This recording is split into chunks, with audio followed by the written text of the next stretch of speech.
Welcome to Stuck in My Mind podcast, the show where we dive into the mind of a regular guy on his road to self-discovery. You'll hear everyday people just like you share the latest topics, personal stories, and things they've learned along the way. And now, please welcome your host, WIZE.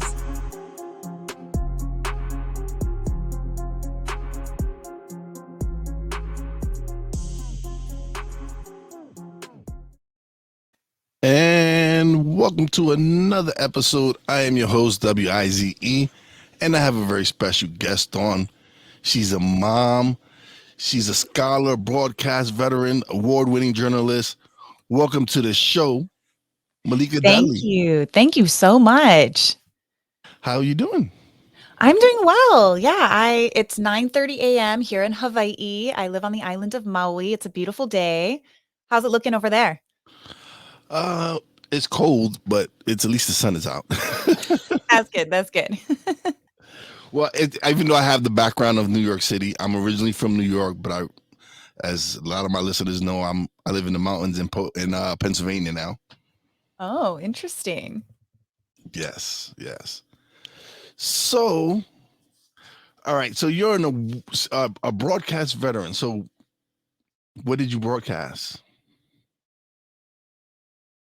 I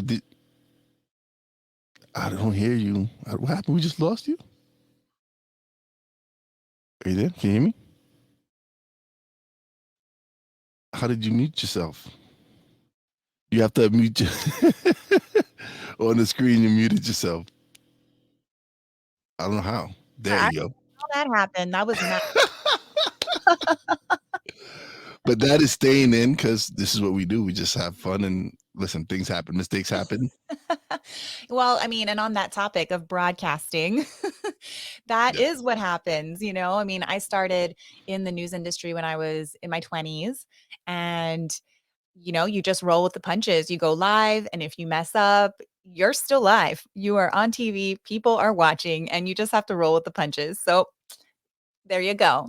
But yeah, I've been doing news since 2007.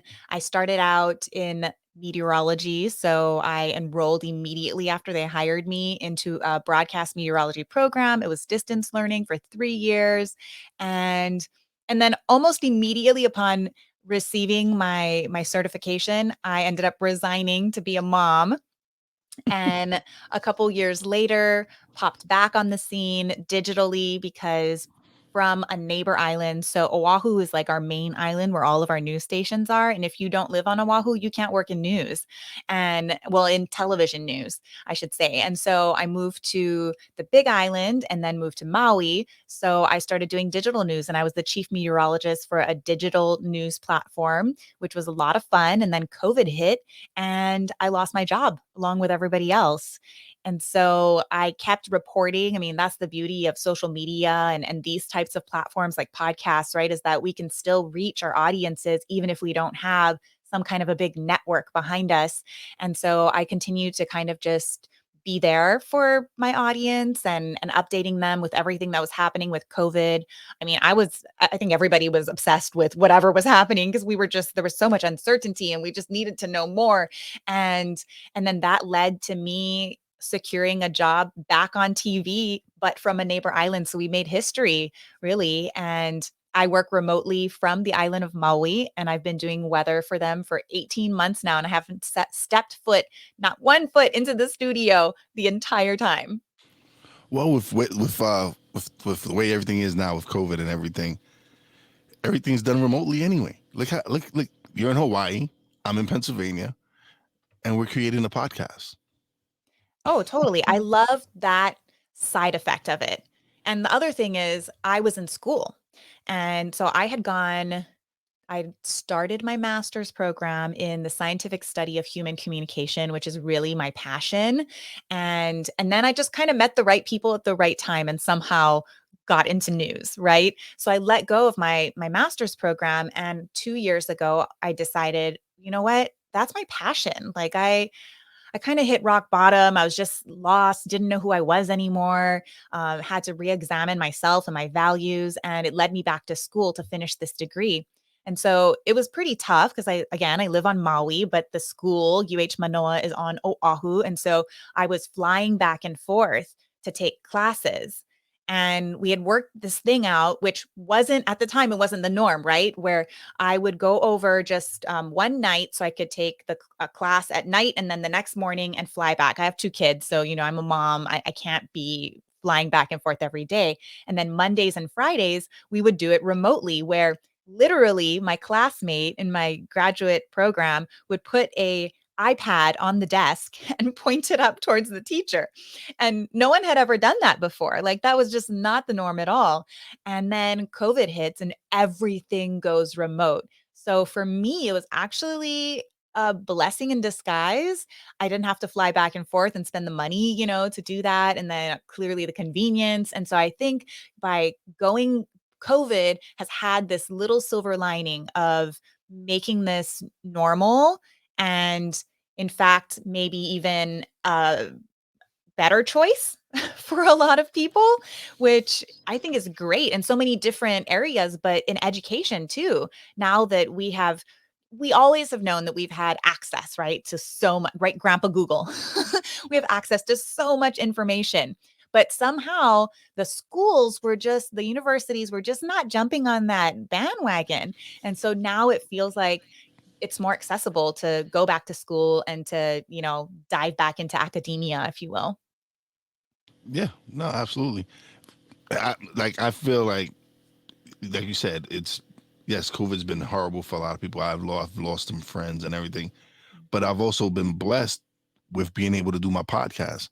Mhm. This forced me to really go into my podcast because I was furloughed from work for a few months, Mhm. and the wife had a to do list so big for me, and I had to find something to keep myself from doing all her to do list. So I had been wanting to do a podcast, and I said, you know what? Let me stop making excuses. Let me just press record, and that's what it was. It was me pressing record, stepping out of my comfort zone, and doing something I had been wanting to do for the longest. And I'm not a media person. I'm a table games dealer at a casino. I've never been in media, never been in broadcasting, TV, none of that. That's not my forte. Table games is me. But I found that I had a voice and this is something I love to do. So my podcast was born, and it's been a great journey because I've met so many amazing people. Yeah, that's definitely one of the um, greatest benefits of a podcast. So I went back to school and my thesis project was a podcast. And so I did a bunch of research on how to start a podcast. I mean, I know what my skills are and my talents are. I feel like everyone has a gift to give the world, and it takes a while to kind of identify like what am I good at? What can I offer the world? And so with my skills as a journalist, it was podcasting was not really on my radar, but I had to pivot. So I started with a documentary. I really wanted to create a documentary, but COVID hit. Just wasn't possible. I didn't know anything about podcasts, and I'd never listened to one actually before deciding that this would be my thesis project. But the purpose of my podcast, which is to bring communication theory, like all of this information that is paywalled in journals that really doesn't get out to normal people who are the ones that need it the most, um, that I wanted to be able to bring these experts to people and then to also make people feel less alone because what I've noticed over the last 4 or 5 years is especially when strangers that follow me on social media when they communicate with me a lot of times it's to say thank you for sharing that I thought I was alone. And I feel like this platform is just perfectly made for sharing stories and getting to know people and their stories and sharing our struggles, our triumphs. It's like a safe space. And and then it's just a wonderful thing that you can just pick it up at any time and pop those earbuds in and you can learn. So it was just the perfect avenue for what I wanted to do. And I really just felt like I wanted to help people. And I'm not Mother Teresa. So how can I do that with my own skills, my own passions, and help people in my own small way? And so I agree with you that like podcasting has just been like a blessing. Yeah, I've had people reach out to me telling me, "Oh, this episode was awesome. It really encouraged me to go step out their comfort zone and do something that they had wanted to do. They have been wanting to start a business." And me and a high school friend of mine, he's uh he's really successful in Brooklyn right now. He's one of the top real estate agents out there, and we just talk about manifestation and goal setting and everything we were doing to accomplish what we wanted in life. And when she heard our conversation, she was like, these are two guys that I know, I grew up with. We went to school Mhm. together. They're just like me. Yeah. Why can't I step out of my comfort zone and do what I want to do?" So she started her own business.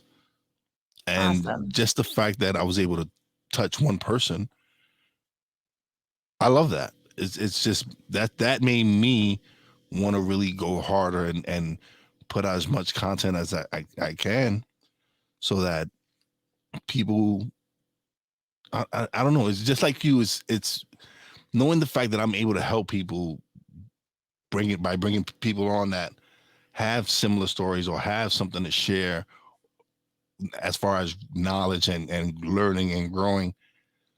That's what I want to do. That's why I have the guests that I have on. I've had some great guests the last 3 4 months. I've had all my guests have been great, but I've been getting these experts, these coaches, and it's just been some great messages. Yeah. Yeah. It's it's so nice to hear when you've impacted someone. And especially when, you kind of have an idea of what you'd like to do, what your goal is, what your hope, your vision is for something, and then you go all in on this idea, and inevitably, imposter syndrome, fear, just, all of these negative emotions will start to occur and you start to doubt yourself. And it's totally normal. It's human nature for us to, it's evolutionary for us to be to have all of these negative thoughts. But when you have someone step out of their comfort zone, do what they do like that, after listening to what you guys had to say, and then they take the extra step to actually tell you about it. I mean, like, what better thing is there? I remember maybe a couple weeks ago. So my podcast is very new. It's only 2 months old.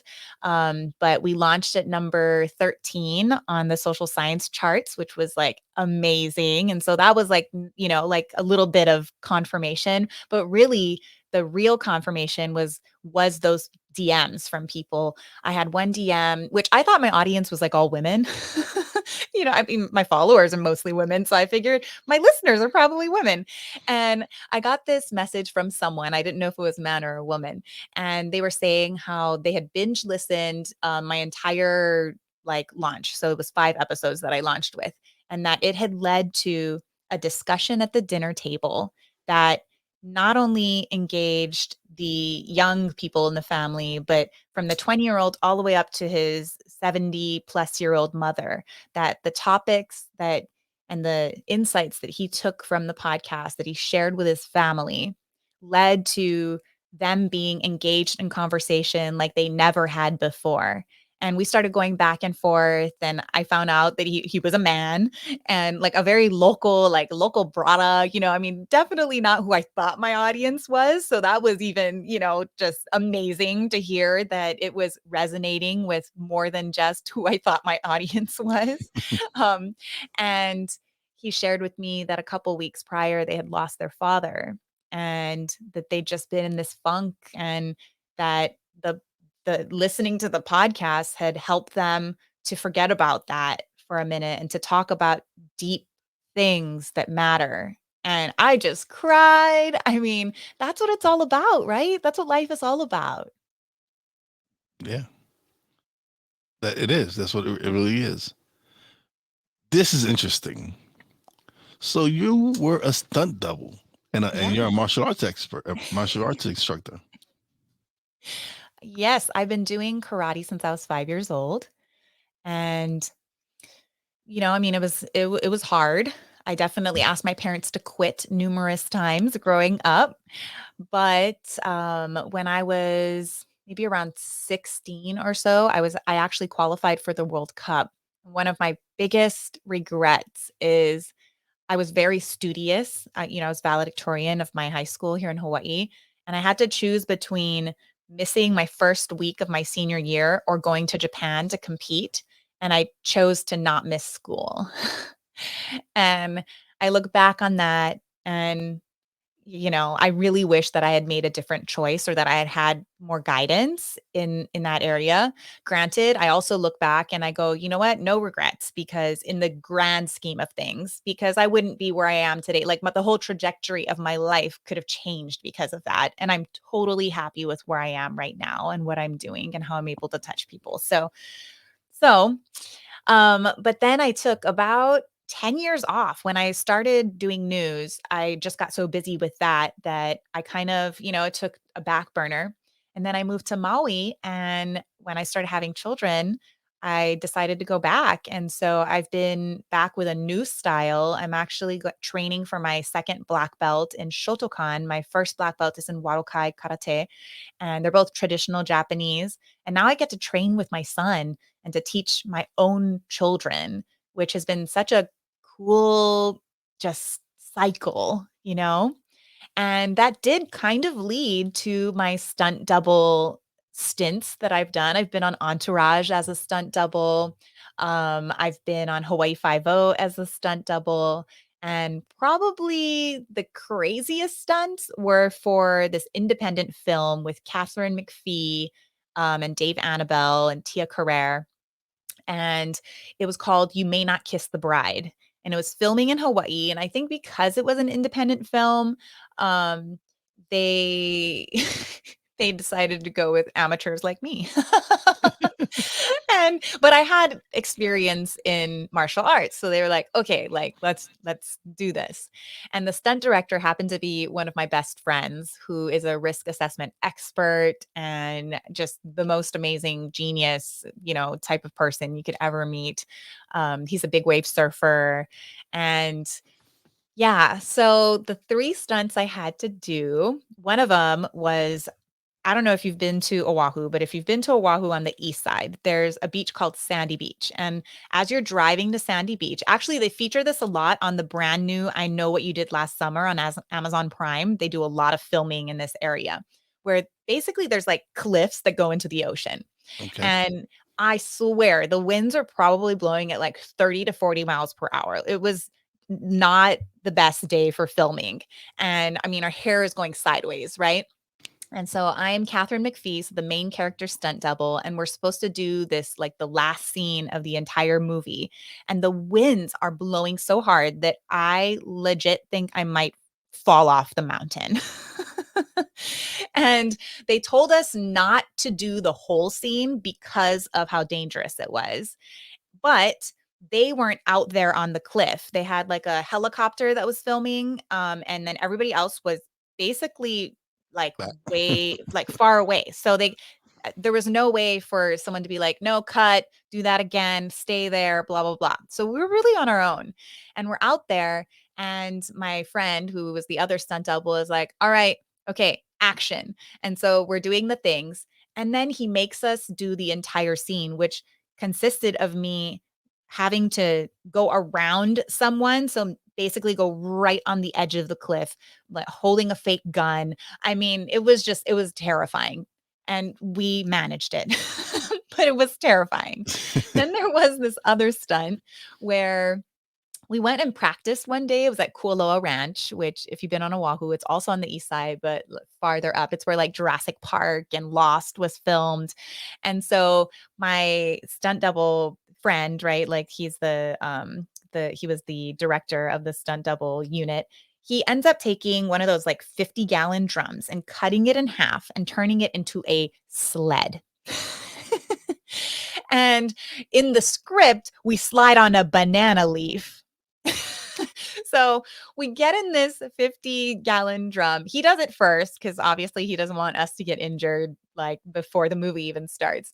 And they like launch it down this hill slash cliff and totally eat it. Everybody gets hurt. I mean, it was just like, what? So then we try, they realize they need to make like a channel for the 50-gallon drum to Yeah, to go slide down. Yeah. down. Yeah. And so we get in, we try. I'm like, okay, all right. I think so that's where I decided, okay, I'll say yes to this. That was the only thing that he had shown me. I didn't know about the cliff. I didn't know about this third stunt, which was completely insane. So I say yes after doing just this sliding thing. So it's the day of the big stunts. We've already done the cliff. We are about to do the big stunt. And the big stunt is this being in a Jeep that's careening off the roadway. So it literally goes off the road down this steep embankment. There's a tree at the end, or like in the middle of the field, and the Jeep runs into the tree and explodes. And I'm supposed to jump out of the Jeep before the Jeep hits the tree and explodes. And there's literally a rock indicating when I should jump. So and prior to this, they put fire retardant gel all over me. Mind you, I'm still a bit in the dark on what I'm doing. So they're like, you're gonna jump from the Jeep. I'm like, okay, like clearly I can't practice this ahead of time. And so they have these mats and they're like, okay, so jump. And so I'm doing like jumps the way that or spins, like rolls, right? The way I've learned them in martial arts class, but it's not stunt double class, right? And they're like, "Can you roll on your other shoulder?" I'm like, "I can't." And they're like, "Okay, well, I guess that's just gonna have to do." And this is not like when you jump out of the Jeep, you don't have a mat. It's literally like hard.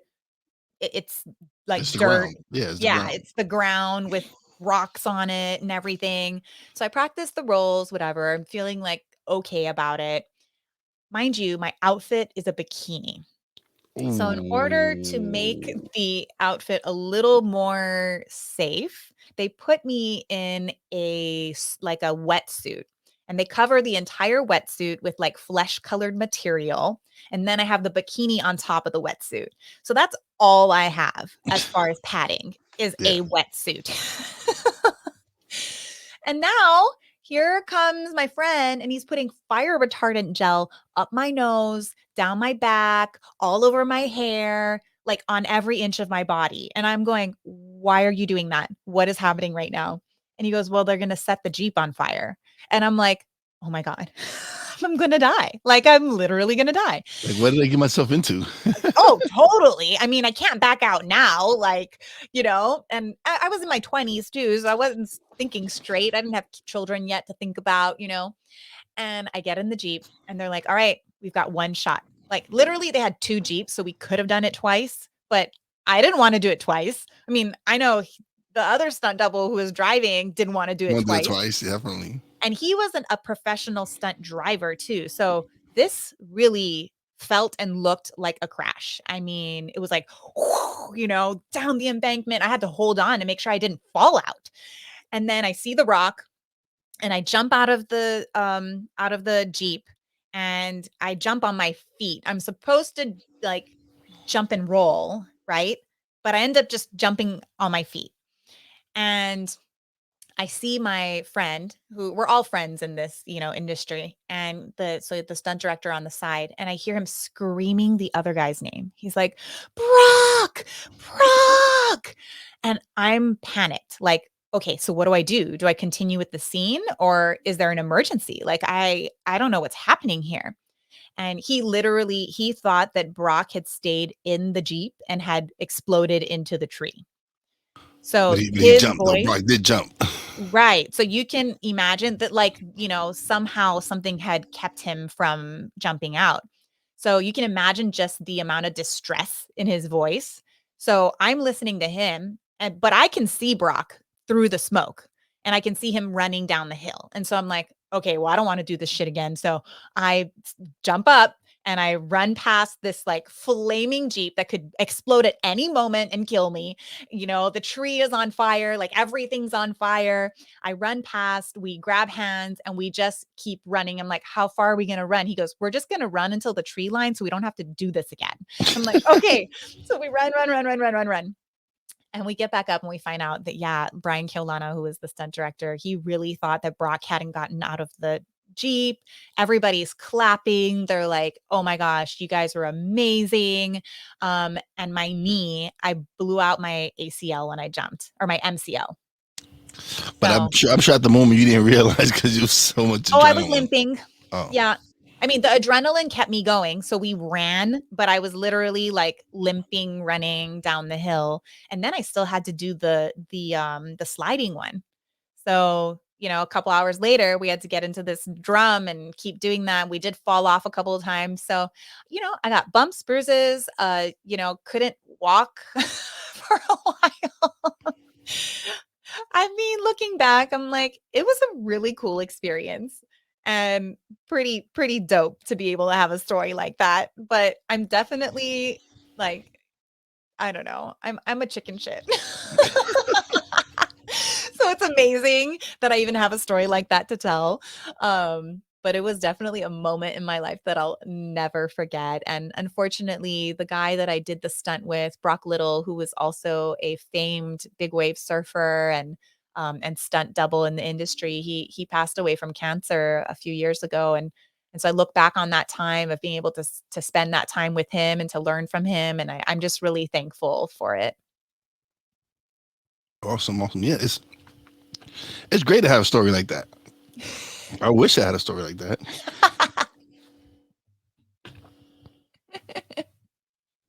So, how do you balance it all? Career, podcast, motherhood?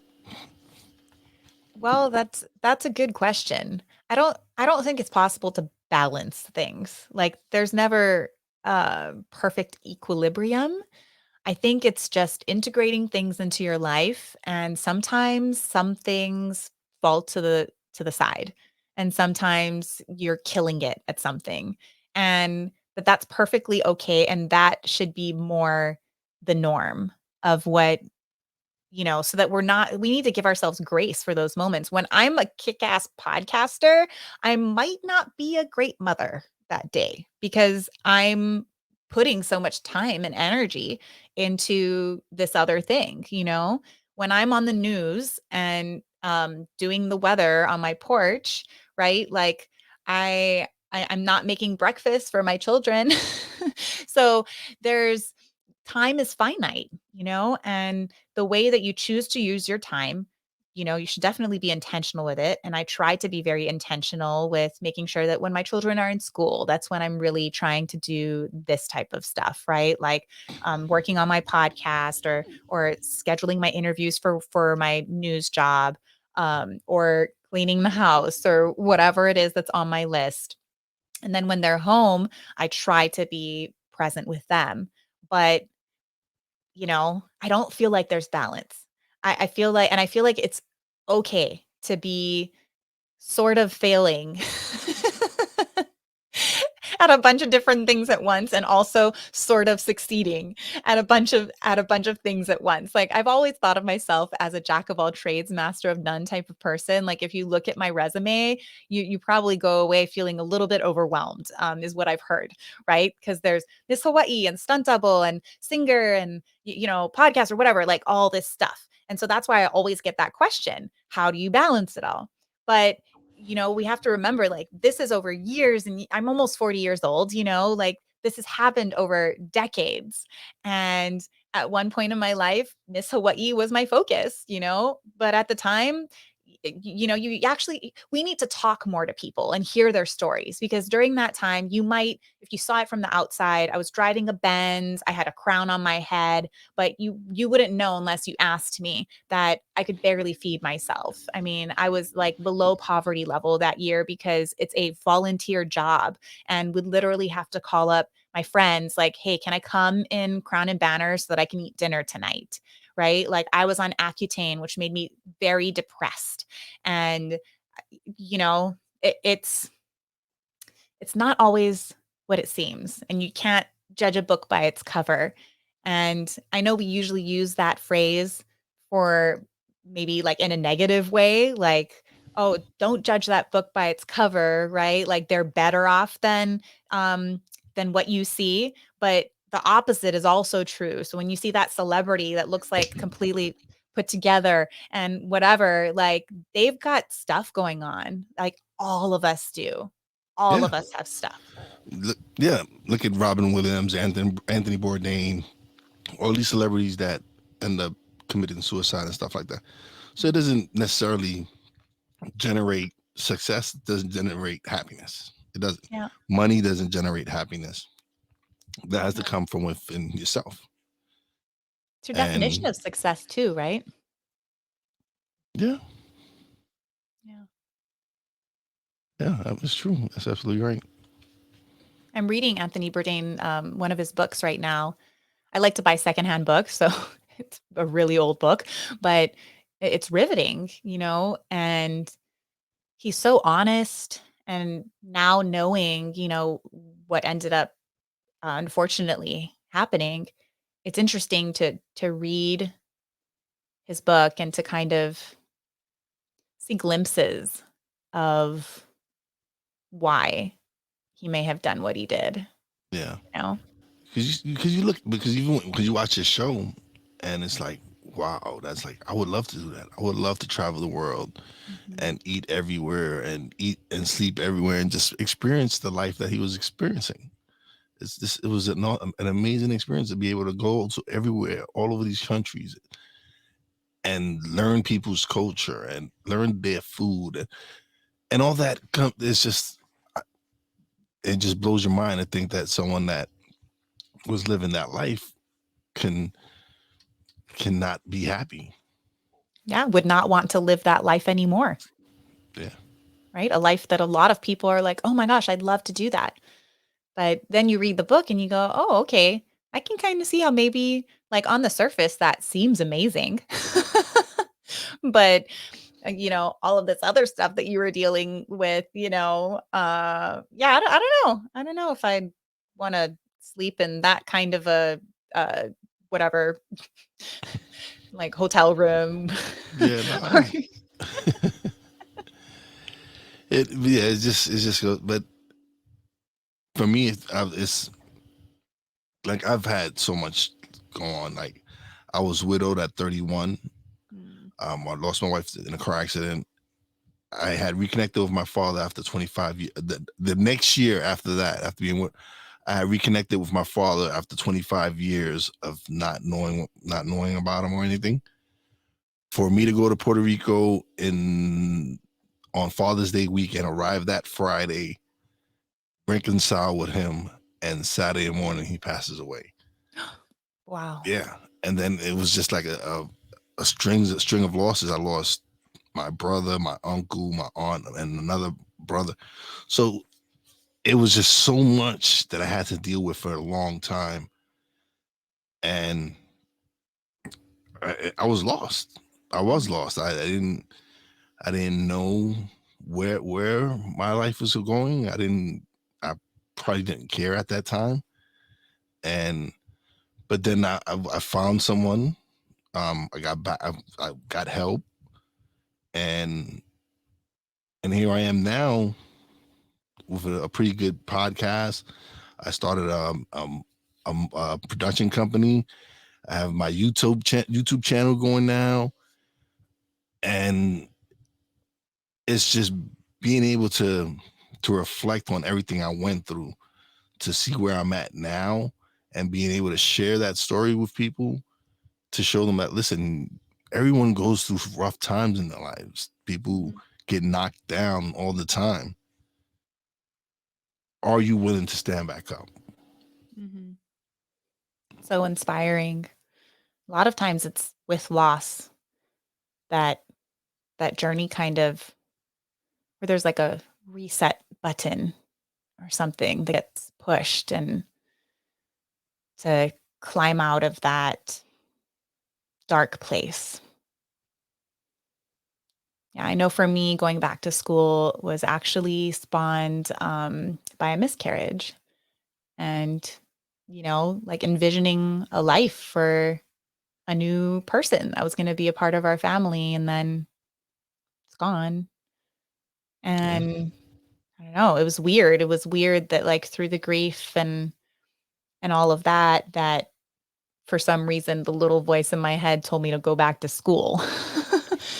But then I birthed my thesis baby, which was birthed through that process. And yeah. Yeah, it's life is weird. Life takes you on definitely is a journey, Mhm. and just have to be able to. I didn't want to bring down the mood, but it's just how the conversation went. And but that's why I love doing this. Is you get to see the realness of people. You get to see, at least with me, and I just try to be my authentic self. I just try to be me, Yeah.